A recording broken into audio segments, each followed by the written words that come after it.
Here's an urgent message from Agoro Financial. Like it or not, marijuana legalization is sweeping the country. On Election Day, California, Nevada, and Massachusetts all roundly voted to legalize recreational marijuana use. And that means that very soon, dozens of tiny marijuana firm stocks could skyrocket by 100%, 300, 500%, or higher. This is your chance to turn a single $50 bill into an absolute fortune. But you need to get in ASAP. Shares could begin soaring soon.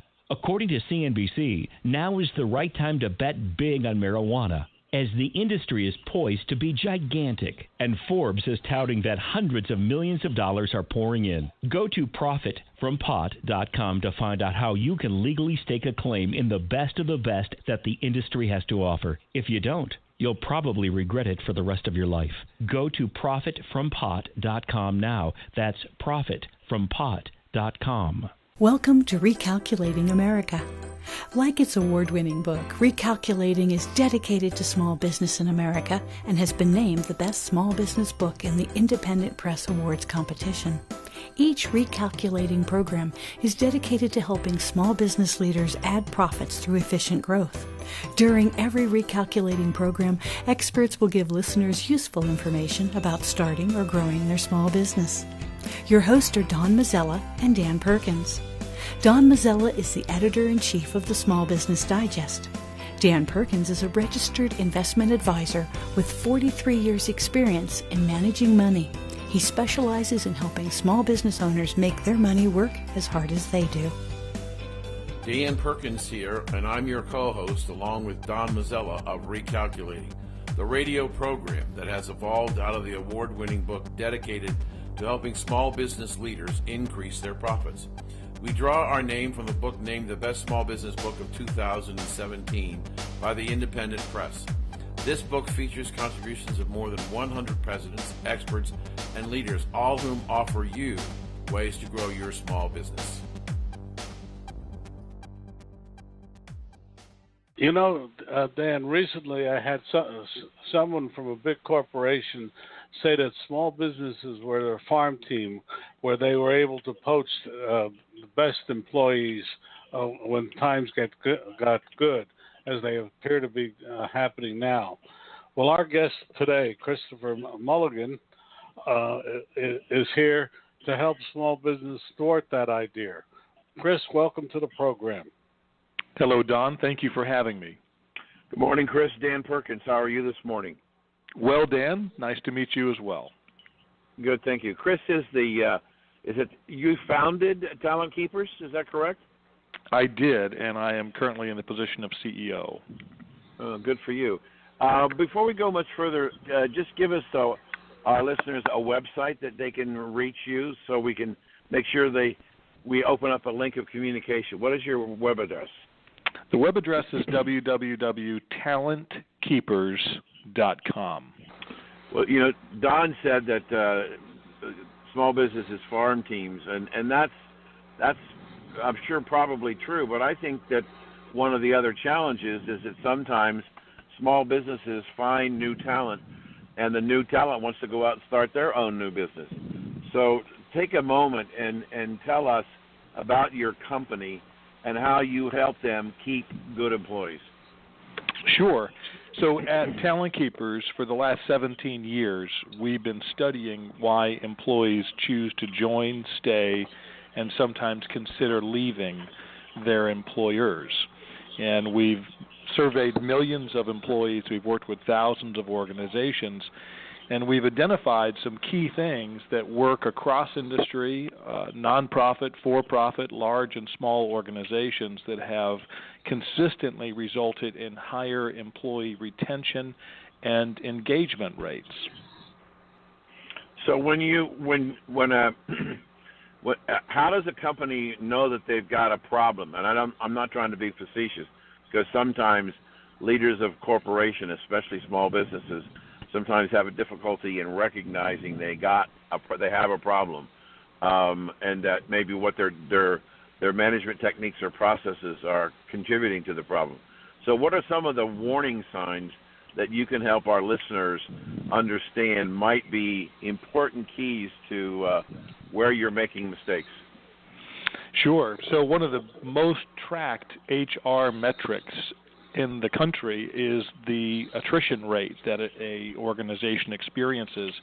But too few organizations really dig into that and separate the different types of attrition. So we advise our clients to look at managed and unmanaged attrition. Unmanaged being the one that we are most concerned with, because that's good people choosing to leave us. And the other thing that we advise is to pay attention to your operating performance metrics. We know that retention and engagement will increase performance, whether it's sales, service, profitability, or even safety. So as organizations are keeping track of those operation metrics and they begin to see a slippage, they can certainly look at the talent retention rates that they have and the engagement level of their employees as ways to improve those operating metrics. Can you be a little more specific in that one particular area where good people are leaving? They're not being fired; they're leaving on their own. Is that the part of the operational matrix? And if so, how do you help a small business or any business deal with retaining key employees? Yeah, that certainly is one of the key operating metrics we recommend organizations track, along with the cost of replacing well-performing employees. And we do a lot of research on this subject, Dan, and one of the things that we've seen, and we run Workplace America, which is the longest continuously run study of engagement and retention in the U.S. We just published our 13th annual report this past March. We had 570 organizations participate, and what we learned is the number one reason that employees are voluntarily leaving their employers today are career growth issues, followed by leadership issues.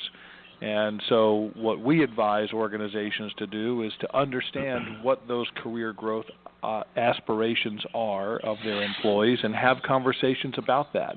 And this problem is going to become more pronounced because, as you, I'm sure, are aware, just a couple of months ago, our national unemployment rate dropped to 4.4%, which is the lowest in more than 10 years.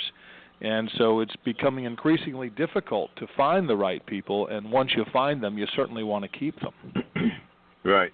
I want to ask one more question, and then we'll turn it over to Don for his questions. On that specific point, depending upon how one interprets the unemployment numbers, one could come up with two different conclusions depending on what data you put in. If you track, for example, the Bureau of Labor Statistics unemployment rate, which you're right is about 4.4, one would say that the economy is approaching a difficult time in terms of almost near full employment. They talk about 4% unemployment being close to full employment. But then if you look at the employee participation rate at a 62-point level, which is the lowest in decades, and you look at 96 million people out of the workforce, and you're looking at that, and that rate is not 4.4 but closer to 9, then it could suggest that there is more unemployment than the Bureau of Labor Statistics, so there may be more resources out there. So how do the two different number sets influence what it is you do? Yeah, it's a great point. There have been certainly a lot of data around people who have just given up looking for work. Our experience in helping our clients is that it is becoming more difficult to hire people. So whether that number is 4.4 or 9, it is dropping. And there are certain pockets in the country where we are seeing, according to the Bureau of Labor Statistics, sub 2% unemployment rate. Salt Lake City is one of those. And so you have pockets geographically, and you also have skill sets where we see much higher unemployment rates, technology being one of those. If you're looking for a Java programmer, today it's one of the most difficult positions to fill, or an Android phone programmer. So These shortages in the labor market will certainly become a drag on our growth rates as a country, and certainly is presenting challenges to businesses small and large. Don? Oh, I have several, but Chris, I think there are 4. I don't know. It might be more, it might be less. What are the factors that go into retaining good employees that you've identified? Yeah, great question, Don. We've looked at this over the years, and we've identified 4 drivers of engagement and retention. The first is credible leadership. An employee wants to work for a leader who is competent in the work that they're asking them to do, treats them as an individual, is a good coach, a good communicator. They also want supportive coworkers. And this driver was added about 8 years ago as a nod to the millennial generation, which grew up working in teams and expects to work in team environments with like-minded individuals. So supportive coworkers was added to that model, again, about 8 years ago. The third driver is job and career satisfaction. And that is the driver that we have seen cause the most unmanaged attrition over the last 5 to 6 years. Lastly, the fourth driver is a high-performing organization, an organization that the employee can be proud to be associated with, that they believe is doing socially desirable work. So we coach organizations on maximizing the effectiveness of all 4 of those drivers to increase retention and engagement. On that note, one of the top stories today is the fact that the head of Uber was forced out by his investors. And there are obviously many lessons to learn from that. But under that dynamic, the company has failed. Its leadership is poor.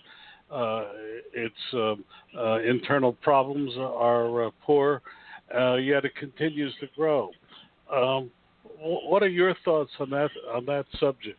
Well, senior leadership plays an important role in the overall morale of the organization. And we have seen consistently in our work with organizations that the way in which the frontline leadership of the organization describes that senior leadership team really shapes the opinion of the senior leadership team of the rank and file employees. And when you have a situation like Uber, clearly the communication top-down was probably not as good as it should have been, which left frontline leaders using a strategy that we call blaming up. And it's very prevalent in organizations. And it occurs when changes are made without the involvement of frontline leadership. And we all know there are certain changes that can't be shared in advance, but most can. And when that occurs, frontline leaders say, I don't know what they are thinking, the proverbial they. And the consequences of that are pretty severe. What we see is frontline leaders who are blaming up have their teams hesitate before adopting new change or new strategic direction. And that makes it difficult for organizations to be agile and pivot in new directions to take advantage of competitive or market opportunities. And so what we advise is that all organizations use a tactic that we call sharing down. When you're going to make a change or announce something, you should involve your leadership team top to bottom, give them advance notice, let them digest the change, also give them the talking points for the why behind that change so that they can be advocates for the change when they're asked by their team members about it, and lastly, give them an upward feedback channel. And when we see that happen, we see the organization be able to move in new directions more quickly, and that the opinion of the overall organization from the employees increases. We have to stop here, Christopher Mulligan of the Talent Keepers, for a break to hear from our sponsors, but we'll be right back with Christopher in 1 minute. At Valero, we believe life gets lived between every fill-up. So whether you go down the road on 2 wheels or 4, whether your Wednesday night is spent racing to the grocery store or down a track, and whether you're dropping off the mail, the pizza, the kids, or all of the above, we're here to make sure you're never running on empty. Valero top-tier certified quality fuel keeps your engine running cleaner, better, and longer. Find a station near you at ValeroCleanGas.com. Don't let hackers get your data. Email is insecure and can't handle large files. Instead, use Biscom's Secure File Transfer product.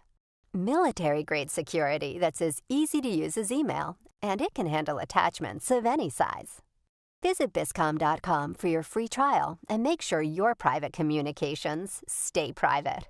That's BISCOM.com.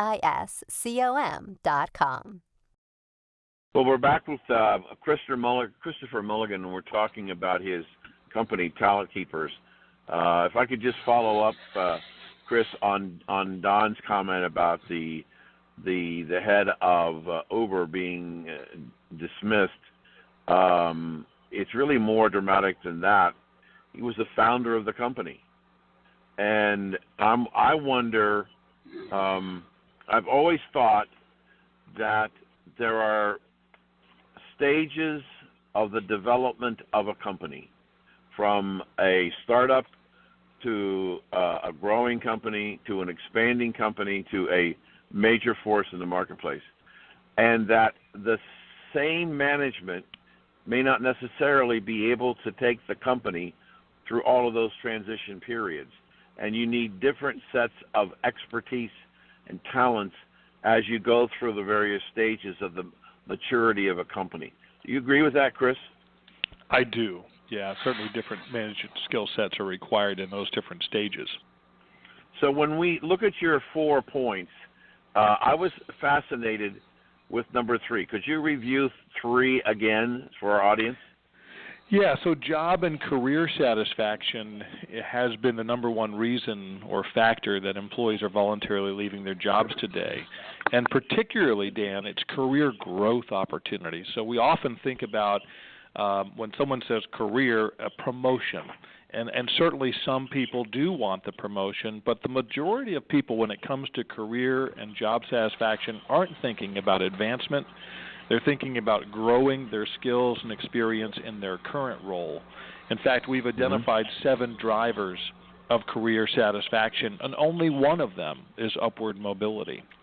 So is the number 3 issue, personal satisfaction, personal growth, opportunity, however you want to characterize it, did I understand to you that that's moved higher up the scale than the other 3 as the principal reason why an individual leaves a company and goes out and does something else? Yes, you're correct. That is the number one driver of unwanted turnover, and has been for the last 6 years in our research. For the first 7 years of that research, leadership was the number one reason that people were leaving their organizations. We've all heard the old adage that people join companies but quit managers. That was true for the first 7 years, but after the recession, career issues emerged as the number one reason and have remained that. The influence is slipping, but it is still number one.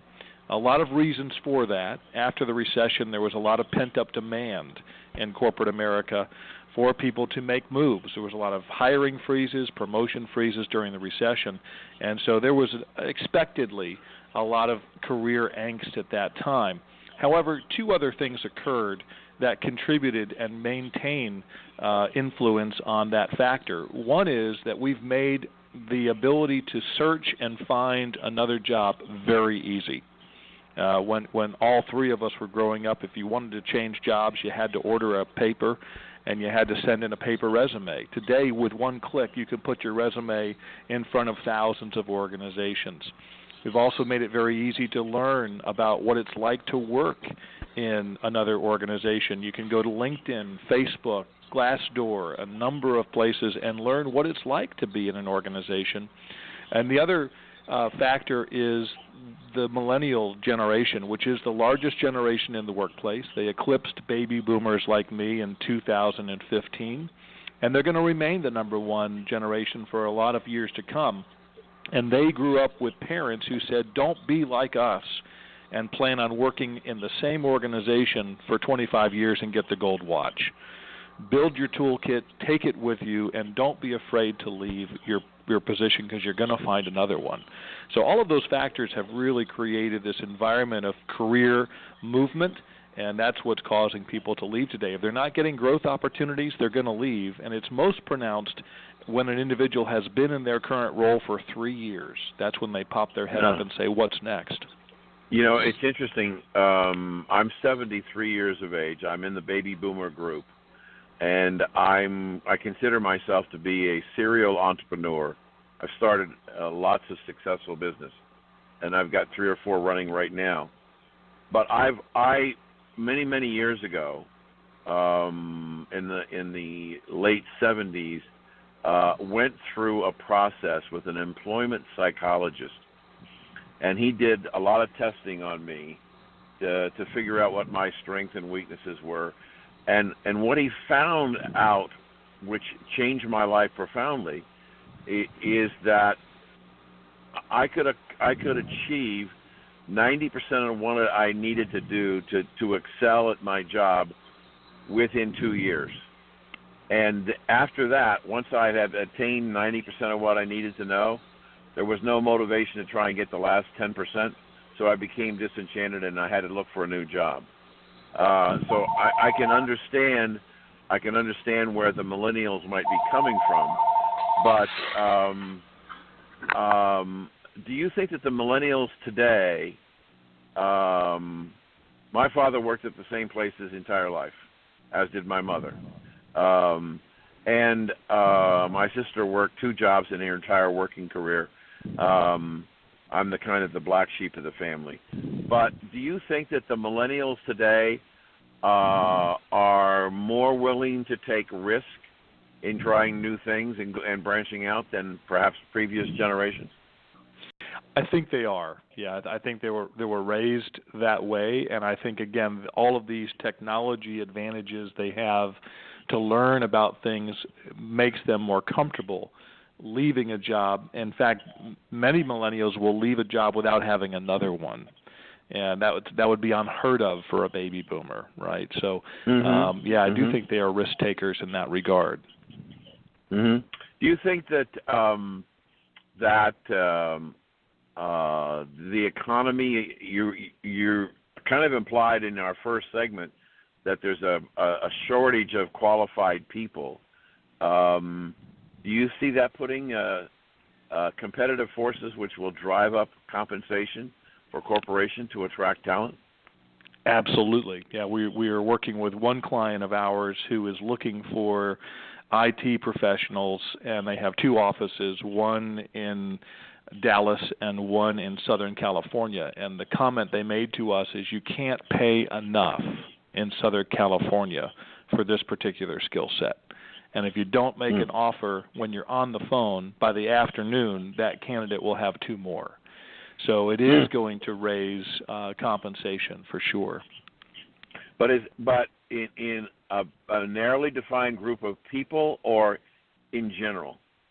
I think it will be more pronounced in certain skill sets or certain geographic areas.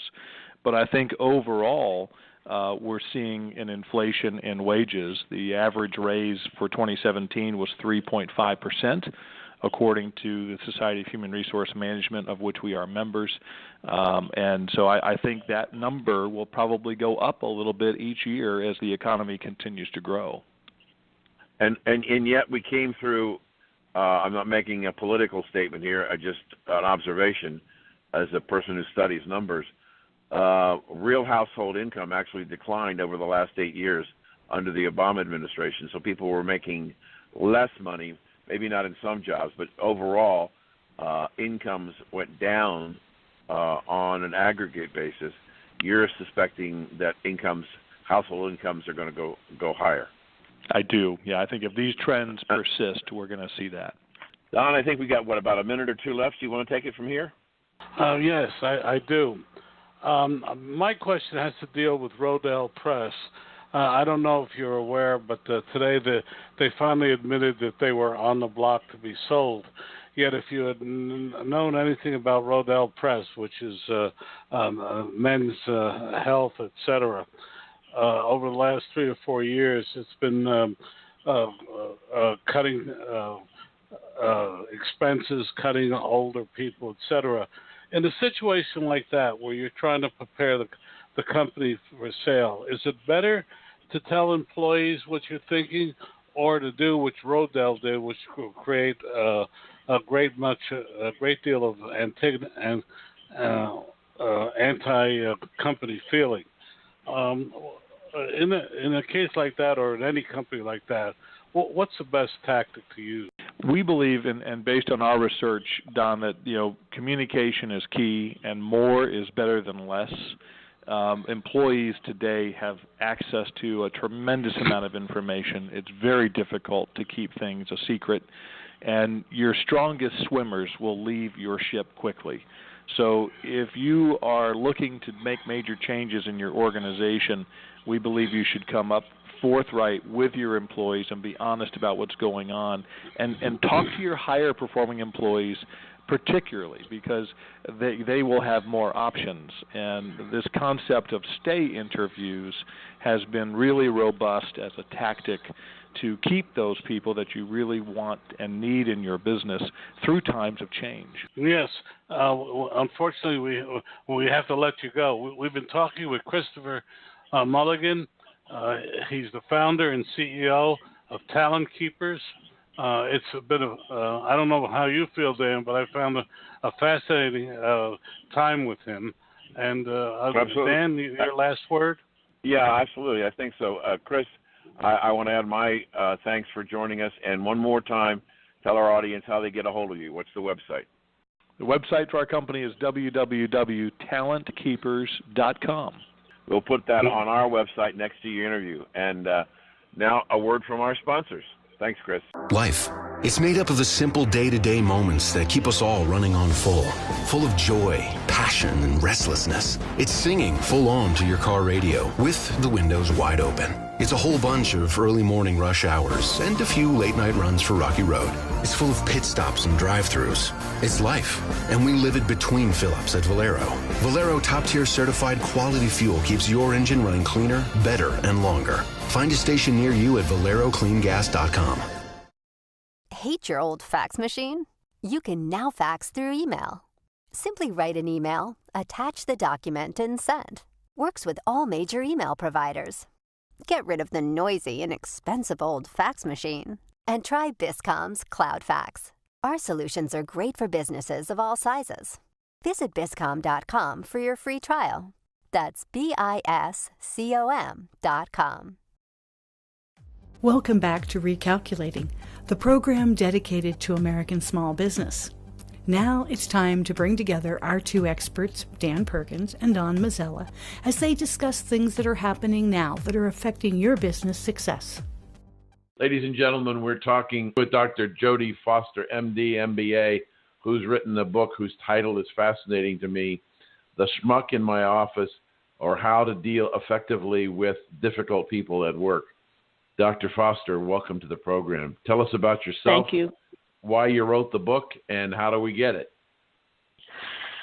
Thank you so much for having me. I am a psychiatrist at the University of Pennsylvania Health System. Been here for about 30 years. I guess 17 years ago, I went back to get an MBA in finance at Wharton, and I learned pretty early on that my psychiatric expertise was a bit of a commodity in the classroom, as all of my colleagues and classmates would come to me week after week after week with concerns about people in their office or even their spouses or any kind of interaction that they had that they found baffling or upsetting and needed some help with. And I realized that there was a potential niche for the expertise that I was bringing to the table in the corporate sector. So from that, those classroom days, I developed a product to evaluate management teams for venture capital companies, because I learned that the venture capital world is very, very good at due diligence in terms of many of the tangible aspects of their investment propositions, but that they didn't necessarily spend a lot of time doing investigations into the actual people and teams that they were investing in. And that was going quite well until the tech bubble burst. And fortunately for me, at that same time, I was promoted at work at that time, I was made chair of the psychiatry department at Pennsylvania Hospital and most recently vice chair of clinical operations for the Penn Health System in psychiatry. And I developed another niche within healthcare of evaluating physicians who were getting into interpersonal problems at work. And this was as a result of a national initiative to intervene with physicians in this way because it was determined, not surprisingly so, that disruptive physician behavior was an issue that affected patient safety and quality. From that, these consultations that I did with disruptive physicians began to stretch into other sectors. And at some point, I was interviewed by Wharton's Alumni Magazine about the program. And within about a week, I received a cold outreach from a publicity agent at William Morris asking that I write a book on this topic for the lay public. And hence this book, whose title, as you note, is obviously somewhat controversial, but it came to me as a result of the fact that probably 80% of the consults that I get begin with, when I pick up the phone, Jody, I have this schmuck in my office, or Jody, I have this jerk in my department, or even worse. And it really just refers to the frustration that people have when they have someone whose behavior they are having trouble managing at work. So when you think about all that free counseling that was in the classroom that led you to this, how pervasive do you think the schmucks are in the workforce today? So I think that, schmuck, meaning in my terminology, interpersonal difficulties that are causing people some distress at work, I think it's incredibly ubiquitous, and it's by no means just in the workplace. When I was writing the book, the decision was really what population to focus on, and I often joke that the next book in this series is going to be called The Schmuck in My Bedroom, because whenever you put two people together, you have the potential for conflict, and conflict comes in endless shapes and sizes. So I think, the safer the work environment where people can discuss openly and honestly when conflicts occur, the less prevalent. But I think that, in fact, most of us avoid directly intervening with uncomfortable topics. And so the prevalence is absolutely ubiquitous in every setting. Don, you have anything you'd like to ask the doctor? Well, first, I think for some of our lay audience, will you say what a schmuck is? Well, I will say what a schmuck is as I mean it, as opposed to its literal translation from Yiddish, because I think you would probably not want that on your show. But a schmuck is colloquially used to mean something similar to a jerk. That's being kind. Absolutely. I have to tell you, when I went to Georgia Tech many years ago, we had a Jewish boy that called everybody schmuck about a student. But by the end of the term, first term, he was the schmuck and everybody else wasn't. But well, I can tell you that my family was absolutely horrified by the title of this book. Well, but it's thought-provoking. It got you on this program, and I'm sure on many other before this is over. But let me ask you the question, because I've dealt in my lifetime with many schmucks in various parts. But what are the main causes for someone being so antisocial as to earn such a title? Well, so that's the thing. Some people who feel they're working with schmucks have a very low threshold, and it doesn't, necessarily have to be an incredibly egregious situation. And then there are other people who are chronically disruptive and can really bring a workplace to a halt. So, if the question is what drives people to do this, I think one of the most important take-home points of the book is that I do not believe, certainly from my experience, that people wake up in the morning and say, I'm going to be a jerk today. I'm going to disrupt the entire office today. I think that what happens is that we all have personalities, and we all have dominant traits to our personalities, and we bring those traits to work with us. And sometimes that is a bad match with the particular work culture, or sometimes under stress we have trouble containing the more difficult aspects of our personality. And, sometimes we just simply don't know the rules of engagement enough to understand that the ways that we're behaving are not acceptable. I can't tell you how many times an intervention occurs with someone who's been absolutely disrupting the workplace, and when they are confronted, their first battle cry is, I had no idea that was a problem. Jody, is this an issue of ineffective personnel management practices in hiring? I think it's an issue of perhaps ineffective laying out of the rules of engagement. As I said, there are certain environments where what would be considered completely disruptive in one place is perfectly acceptable in another. And I think that, yes, in the hiring process, it's very important to not only think about a person's credentials, but also their cultural match with the organization itself. But past that, once in, I think it's incredibly important that the policies and procedures and mission and culture are laid out in a way that makes it clear that certain behaviors are simply unacceptable. I think that would actually cut down a tremendous percentage of the problems that we find at work.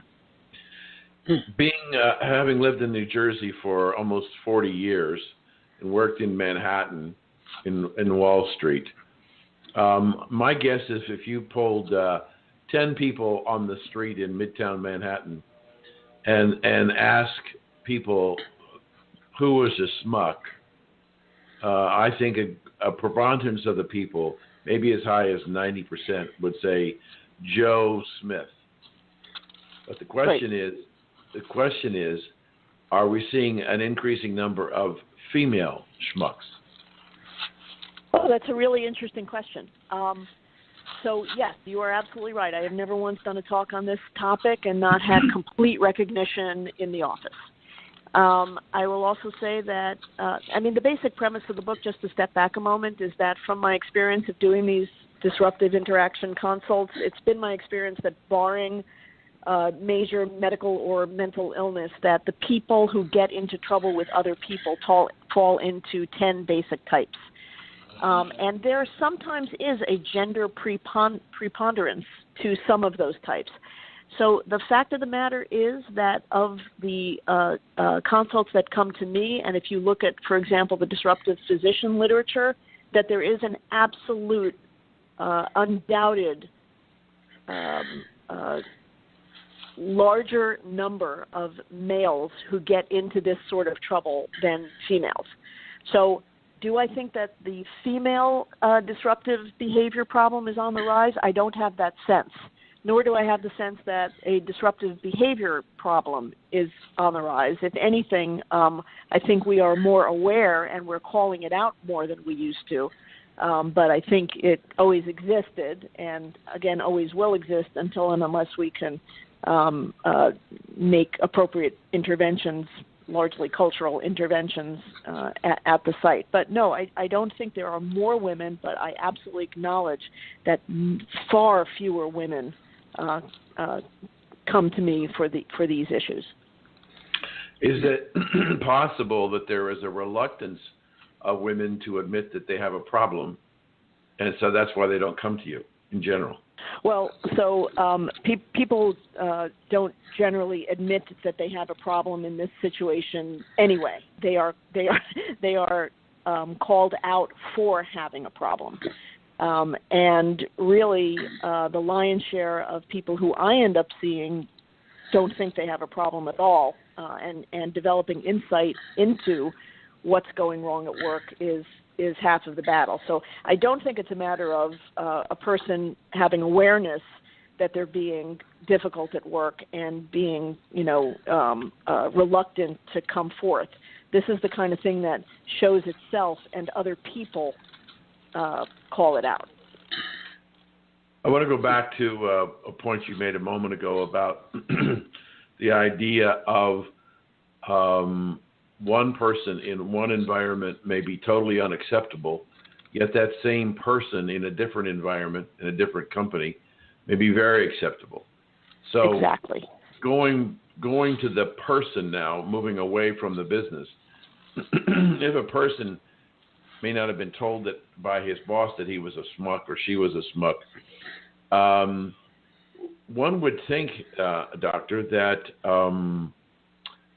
if there's disruptive behavior, that the person would know what's going on and realize that they're not a fit to where they are. And so how do you coach or suggest to somebody coming into looking for a new job for whatever reason that how do they find out that they've got the right fit? Yeah, I mean, one of the things that's remarkable about this field of work is that the insight factor is often rather low. And even though the fit may be off, many people who are causing disruption, as I said, don't have recognition that they're doing it, number one. And number two, are surprised and usually upset that they weren't told before and things like that. It is the more insightful person who says, this is not the right fit for me, and then takes steps and I guess this has to do with a section at the end of my book, which I call Am I the Schmuck in My Office? Because if in workplace after workplace, everyone around you, you perceive to be a jerk or a schmuck or an idiot or someone you can't get along with, then it is time to take a look inward and say, well, if I'm the problem here, maybe I'm just not in the right place and in the right culture, and then to take that under advisement as you move forward into the next endeavor. I mean, just because a certain behavior is unacceptable at one place and acceptable at another doesn't mean that either of them are particularly wrong. I mean, I like to use the example of when I was deciding where to send my little boy to school. I mean, do I want to send him to a Quaker school or do I want to send him to a military school? Either are perfectly acceptable cultures, but I have to make a choice, and eventually he has to make a choice of the type of culture that he wants to find himself in. So it all comes down to self-reflection and insight. And one of the problems that we find with people who consistently have a pattern of disruptive behavior at work is that they don't always necessarily have that requisite insight. Dr. Jody Foster, before we go further, where can people get your book so that we can put that on our website when we finish this interview later today? Sure. Our webpage is www.schmuckinmyoffice.com. And it's available on Amazon, Barnes & Noble, etc., any of the major carriers. Super. Dan, can you spell out schmuck? I finally, in your book, found out. SCHMUCK. Okay, because I used to spell it differently, but I checked and you're correct. But Dan, can I jump in and ask a question? Sure. Does a disruptive schmuck in a smaller organization, which we primarily serve, small businesses, they can be much more destructive than in a large corporation. And how does a leader identify a schmuck before they cause too much damage? Yeah, so the identification is not always that difficult because their behavior tends to sort of shine a light on them right away. I mean, one of the tricks, particularly for a small organization, is trying to do this sort of assessment at the interview stage and in your due diligence before hiring. However, one of the very, very most important tenets here, which is applicable to any... Mm-hmm. Hello? Yes, go ahead. Which is applicable to any of the types and really any situation, is that early intervention is absolutely key. So if a manager notices a behavior that is a problem, many people will say, oh, maybe that was a one-off, and I'll ignore it this time. And then when it happens the second time, they say, well, let me give them another chance. And then by the third time, they recognize that they probably should have said something after the first time. So I can't stress enough that if you see something that isn't a good fit, is inappropriate, is difficult, disruptive, is going to cause trouble in the office, the key is to call out what you see when you see it, because early intervention absolutely sets the tone. Because by the time it's the third or the 13th time that someone has acted out and you say something, their rejoinder is almost uniformly, well, why didn't you tell me this before? I've been doing this for 10 years. I've been doing this for 20 years. So it's important to note it early and to act early. And when you do so, to be very direct in what the problem is so that people are really clear about what you're saying. We shy away from difficult or uncomfortable situations, and sometimes when we even try to talk about it, we kind of talk around what we're trying to say, and people often leave those interactions not really having absorbed the message that we're trying to convey. So I can't stress enough how being direct and concise in your terminology when you're telling somebody about something they have done or are doing that is concerning or disruptive is. Go ahead, Don. Dan, I'd like to jump in here because I just heard yesterday about a company that went under because the owner, who was a woman, refused to hear that her son was the destructive influence in the company. And over 5 years that I knew the company, saw what was happening, and people were unable to get her to realize the disruption and danger of her son. I guess it's hard to tell a mother their son is a jerk, but do you have any comment on that? Because it's small business. It's a great example of something that happens a lot, which is that the people on the ground know that there's a problem and the boss is simply unwilling to hear it. Obviously, in a mother and son situation, that's particularly difficult and hard to solve. But I have a similar anecdote about a law firm where a very, very disruptive partner was college buddies with the head of the firm, and he simply accepted this guy's behavior for years, and the guy was terrorizing people. And what happened was, at some point, many, many years later, the head of the firm passed away, and the disruptive person no longer had this cover. And remarkably, after many decades' career at this firm of being disruptive, as soon as the cover was gone, the guy himself, the disruptive person, was essentially unable to function because the culture rejected him within a few short months and had to leave.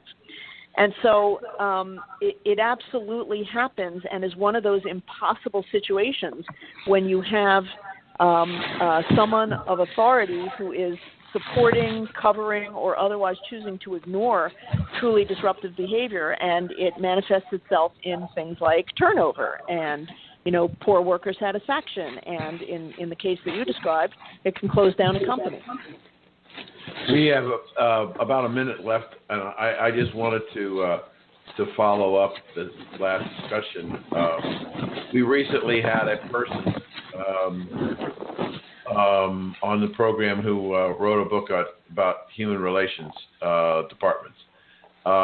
It would seem to me, Doctor, that the HR department plays a critical role in identifying and helping the company deal with a disruptive personality. So I would suggest that a lot of things don't even need to get to HR if we as managers and coworkers simply kind of reprogram ourselves to be able to feel safe enough to intervene in the moment with things as they happen. That said, you're absolutely right.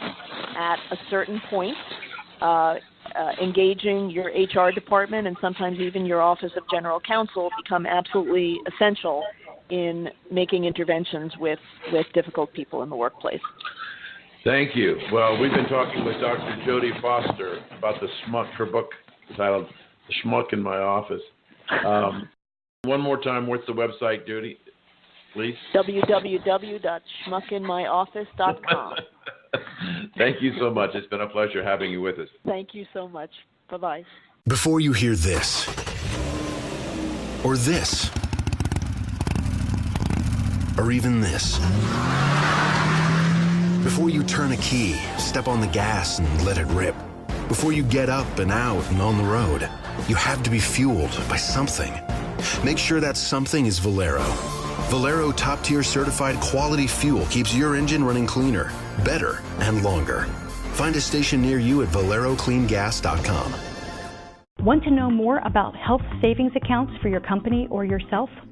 Go to 2hsa.com and get a free employer's primer. Health savings accounts are a cost-effective way of offering health care benefits to your employees and yourself.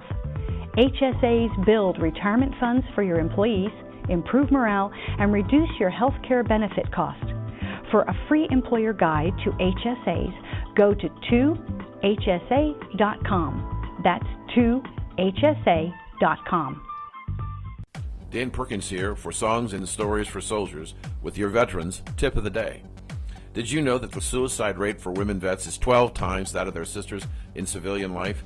Did you know that 1 in 4 women vets feel uncomfortable about talking to people about their mental health issues? Did you know almost 600,000 women vets in America are suffering from PTSD? It's time to help. It's time for all of us to encourage our sisters, mothers, and wives to get help by contacting their local VA hospital, clinic, or community-based health care center. So if you know a woman vet that is suffering, go to va.gov and find their nearest VA facility. This has been Dan Perkins of Songs and Stories for Soldiers.us with your Veterans Tip of the Day. At Valero, we believe life gets lived between every fill-up. So whether you go down the road on 2 wheels or 4, whether your Wednesday night is spent racing to the grocery store or down a track, and whether you're dropping off the mail, the pizza, the kids, or all of the above, we're here to make sure you're never running on empty.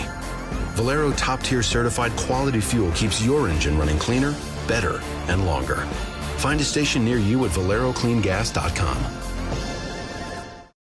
Don't let hackers get your data. Email is insecure and can't handle large files.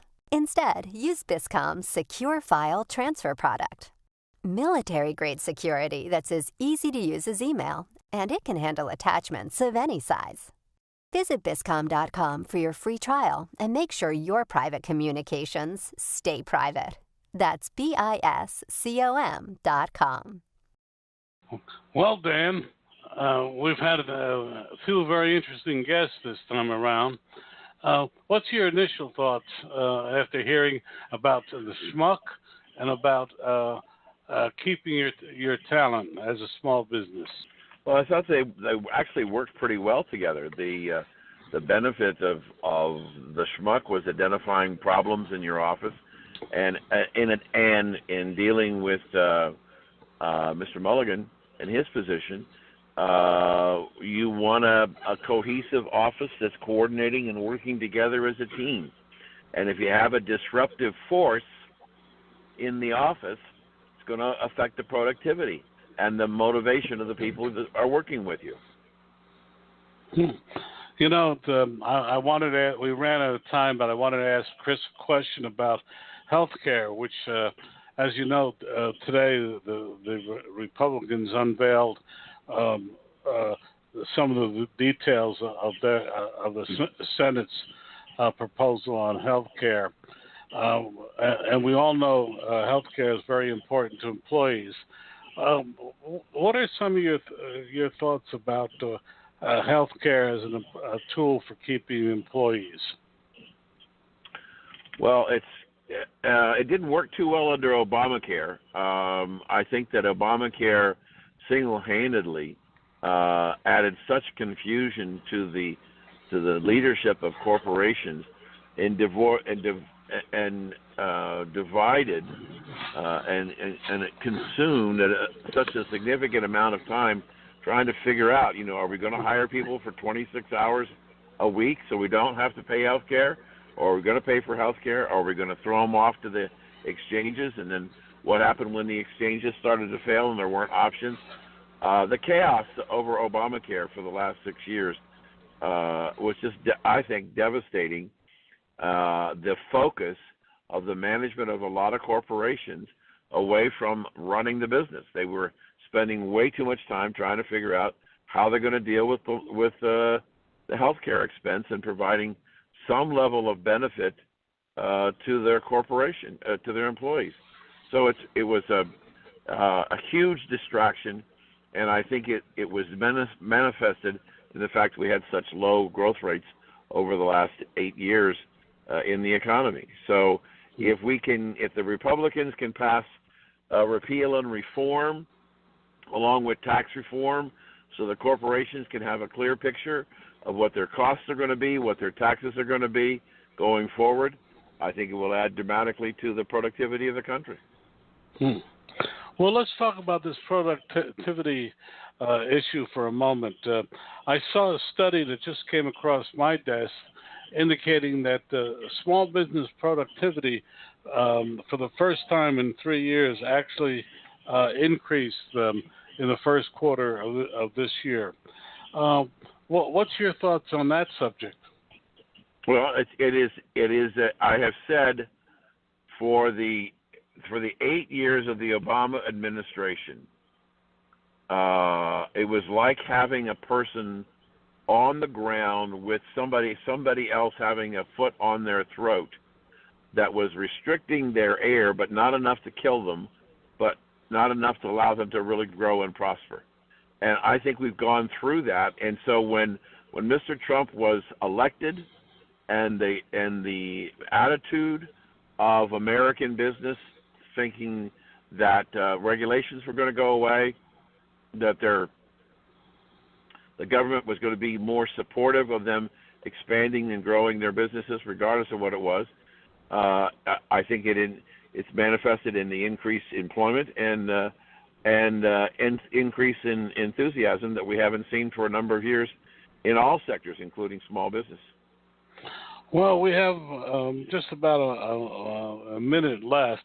I want to throw my 2 cents into it about a very interesting statistic I saw, which indicates that once again, last month, May, there were more small businesses for sale than at any time in the last 12 years. And I'm just wondering, in the brief time we have left,